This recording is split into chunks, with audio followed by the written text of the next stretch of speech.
Permanente des remontées acides. Si vous souffrez de ces symptômes, vous êtes peut-être atteint d'achalasie. Il s'agit d'un trouble moteur de l'œsophage qui ne remplit plus son rôle. Les patients ont alors du mal à déglutir. Une opération existe pour les soulager.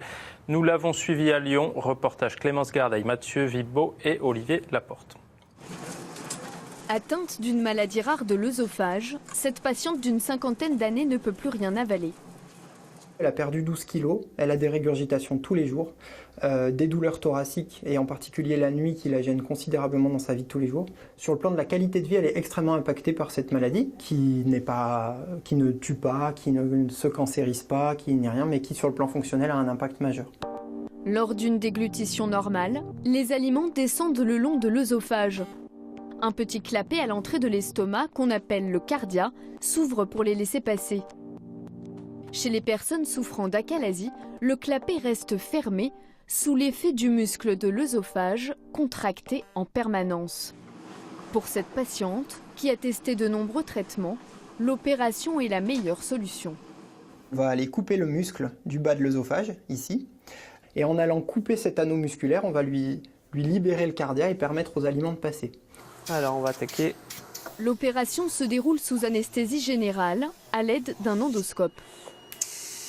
Là, on va voir arriver l'aiguille à l'extrémité de l'endoscope. Voilà, elle arrive ici.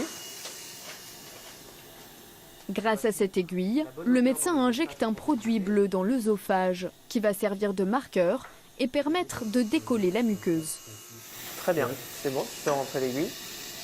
C'est dans cette bulle qu'on va se glisser pour réussir à passer sous la paroi de l'œsophage. Là, j'ai sorti le couteau en fait avec une petite pointe métallique. Et on va créer notre incision dans la muqueuse.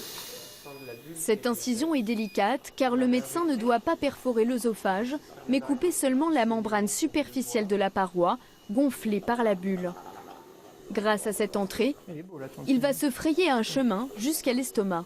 On commence à arriver vraiment dans une sorte de cul-de-sac, c'est parce qu'il arrive progressivement à la zone de l'obstacle. Là où le cardia est très serré, quand on arrive dans la zone serrée, petit à petit l'espace s'amenuise. Il va falloir jouer un peu des coudes pour se glisser dans cette zone-là et réussir à passer dans l'estomac. Là, on arrive dans l'estomac. C'est dans cette zone étroite et serrée, à l'entrée de l'estomac, que le muscle malade est contracté. C'est ici qu'il faut le couper. Là, on sectionne vraiment le muscle, on réalise la myotomie. Avec son instrument, le médecin découpe le muscle le long de la paroi sur une dizaine de centimètres. Ouais. L'ensemble des fibres est sectionné, on peut remonter. On voit vraiment la tranchée qui a été faite au niveau du muscle. Donc ça, c'est bon. Dernière étape, ces petites agrafes vont fermer le passage par lequel le médecin a glissé tous ses instruments. Hop, on va refermer. L'objectif de refermer ça, c'est que les aliments arrivent à passer dans l'œsophage sans aller infecter la zone dans laquelle on a travaillé. Donc c'est très très important d'être hermétique pour fermer cette zone. Au bout d'une demi-heure, l'opération se termine. Tout s'est bien déroulé. On voit un très bon passage au niveau du cardia, là où tout à l'heure on avait du mal à franchir, ça passe très facilement. Et on voit que c'est très large à cet endroit-là, qu'il n'y a aucune résistance. La patiente sortira de l'hôpital le lendemain matin. Elle pourra remanger normalement au bout d'une semaine. Donc de votre côté, vous avez pris des mesures d'hygiène